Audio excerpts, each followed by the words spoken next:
we're focused on the number because that's what the headlines show. But we haven't really talked about the policies in this bill. What are the big ticket items that will be included in this package? You mentioned some of them. What you know what and then what is the impact that they're going to actually have on the economy? So I think there are really two key impacts.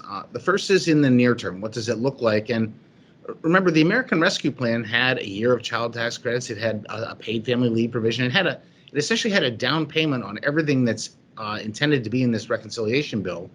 That $2 trillion package produced a lot of inflation. Inflation the first half of this year was at a 10% annual rate. I don't think it's going to continue at 10, but it's not going to go back to 2. And if you pass this, you do more of the same. And so the near-term impact is highly stimulative and will continue the inflationary pressures. And that's a concern, I think, at this juncture. Then there's the long-term issue, which, if you look at it, you get the infrastructure piece. We think that's modest, I think, objectively.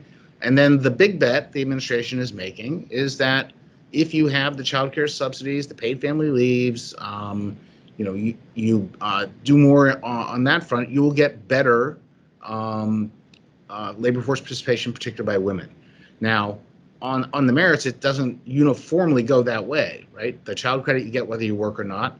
There are additional health subsidies in the Affordable Care Act exchanges you get regardless of whether you work or not. And so it's not like everything in here is oriented around work. So there's some ambiguity at the outset. And if you look at other countries that have this constellation of benefits, like in Western Europe, you find some with higher and some with lower labor force participation by women.